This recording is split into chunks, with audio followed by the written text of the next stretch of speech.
今日要讀嘅書係 Adam Grant 嘅書《Hidden Potential》隱性潛能。呢本書嘅核心問題好簡單，每一個人都仲有幾多潛能未被釋放？天賦真係咁重要咩？定係其實成長嘅方式比天生嘅起點更加關鍵？Adam Grant 想顛覆一個普遍嘅迷思，社會往往過度讚美所謂嘅天才，卻忽略咗真正影響一個人能夠走幾遠嘅，其實係後天養成嘅能力、性格同埋環境。跟住我會帶你一步一步行過書中嘅章節，俾你睇見到呢啲潛能係點樣被發現、培養，最後轉化成真正嘅成就。Part 一唔係天賦，而係成長嘅軌跡。喺書嘅一開始 Grant 提出一個觀念，我哋成日太專注於起點，卻忽略咗成長嘅曲線。佢用一個簡單嘅比喻，有啲人一開始企喺山腳，睇起嚟比人哋落後，但係只要佢持續攀登，最後可能企喺比人哋更高嘅山頂。書裏邊舉到一個研究，喺學校裏邊有一啲學生嘅起點成績平平，老師甚至唔認為佢哋會有太大嘅發展。但係幾年之後，呢啲學生當中好多人反而超越咗所謂嘅資優生。點解？因為佢哋養成咗一種持續進步嘅習慣。換句話講呢，未來嘅表現呢，並唔係由而家嘅分數嚟決定，而係由進步嘅速度嚟決定。Grant 強調，衡量一個人潛能嘅真正方式，唔係睇你而家企喺邊度，而係你能夠走幾遠啦。咁呢個係一個非常重要嘅心態轉變嘅，因為佢提醒我哋唔好因為自己起步慢就低估咗未來嘅可能性。Part 二，性格技能比認知能力更加重要。跟住 Grant 將焦點放到一個更加具體嘅問題，點樣嘅能力真正決定一個人能唔能夠釋放潛能？我哋通常會認為係智力或者係專業知識，但係書裏邊呢提出咗一個非常有力嘅研究案例。研究對象係非洲嘅一群創業者，研究者將佢哋分成兩組，一組去上傳統嘅商業課程，學習財務管理、行銷；另一組則接受訓練，專門培養性格技能，好似係主動性、紀律、堅毅、持續力。結果咧非常之驚人啦！接受性格技能訓練嘅嗰一組企業嘅營收咧，平均係成長咗30%以上，而傳統商業教育組咧效果卻非常有限㗎。咁呢個意味住咧，真正影響成就嘅唔係你腦袋裏邊有幾多知識，而係你係咪有足夠嘅性格力量，將知識持續轉化成行動。Grant 將呢啲特質叫做 character skills 嘅性格技能嘅。咁啊，舉例嚟講咧，好奇心會讓你願意不斷探索，堅毅會讓你喺遇到困難嘅時候唔輕易放棄，紀律則確保你能夠把想法落實成日常習慣。佢甚至提醒教育者同埋企業領導人，如果我哋只注重知識傳授，卻忽略咗性格養成，就好似喺度幫人起樓，但地基冇打穩。短期內可能睇唔出差別，但係長期嚟講，邊個能夠真正行得更遠就一目了然啦。Part 3，擁抱不適，學習嘅真正加速器。Grant 提到一個好特別嘅實驗，研究人員揾咗一群參加即興喜劇課程嘅人，佢哋被要求做一件事，刻意俾自己尷尬，譬如話行到舞台上講一句完全冇意義嘅說話，或者做一個非常笨拙嘅動作。對多數人嚟講，呢個係一種唔舒服到爆炸嘅體驗，但係結果好得意嘅，嗰啲願意承受尷尬嘅人呢，往後咧喺創意表現同堅持力上咧，都明顯優於其他人。Grant 嘅解釋係，唔舒服感就係學習正喺度發生嘅信號。如果你喺學習一個新技能，但係全程都好輕鬆自在，咁其實代表你冇真正挑戰自己。所以佢建議我哋要擁抱不適，甚至可以俾自己設定一個犯錯目標啦。譬如學外語嘅時候，唔係希望自己少犯錯，而係設定每日要犯200個錯誤，因為每一次錯誤都係學習嘅一次印記。Part 4，刻意遊戲 vs 刻意練習。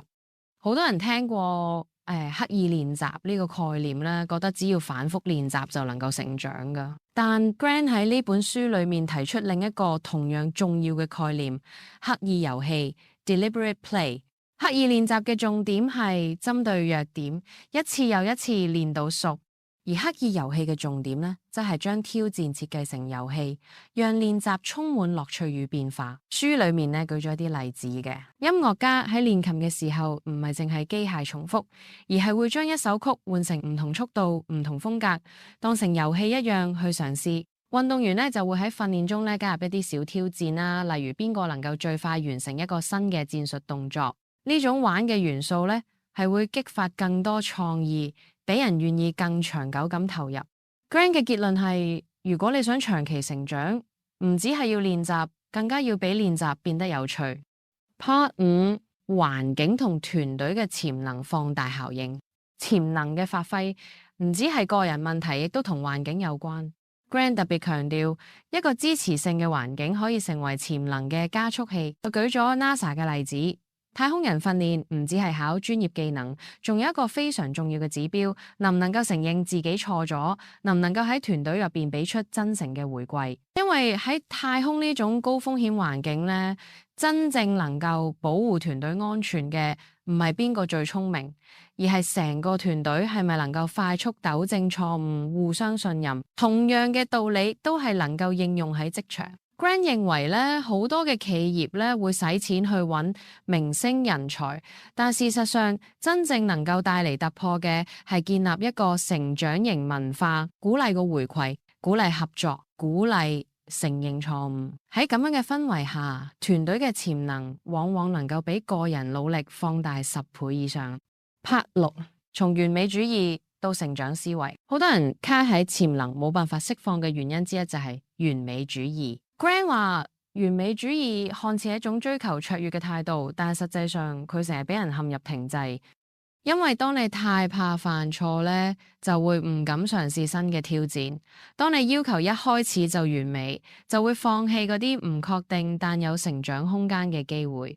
書裏邊舉例啦，好多真正成功嘅人呢，早期嘅作品其實都好普通啦，甚至係有啲粗糙嘅。但係正係因為佢哋願意不斷嘗試、不斷修正，先至逐漸將作品打磨到更高水平。咁所以 Grant 提醒我哋咧，唔好問自己能唔能夠做到完美，而係問我今日比琴日進步咗幾多呢？ Part 7，教學與幫助他人嘅力量。書裏邊仲有一個好重要嘅觀點啦，教學咧係最強嘅學習方式。有一個實驗呢，將一班學生分成2組啦，一組咧只係被動咁學數學啦，另一組咧就則被要求咧係要教別人啦。結果後者嘅學習效果明顯更好噶。點解？因為當你要教人哋嘅時候，你必須整理自己嘅思路，把模糊嘅嘢講清楚。呢個過程會迫使你理解得更加深。Grant 認為咧，喺職場上面亦都一樣嘅。當你願意去指導新人或者主動分享自己嘅經驗，其實你自己會成長更多。呢個係一種教與學嘅雙贏。Part 8，成長嘅格子路徑 Ladder System。傳統嘅職涯路徑咧，通常就係直線式嘅，一步一步往上爬。但 Grant 提出一個新嘅思路，格子式成長 Ladder System。咩意思呢？就係話成長並唔一定要走直線往上，有時候橫向移動，甚至兜遠路，反而能夠積累更多經驗，比你未來更有突破力。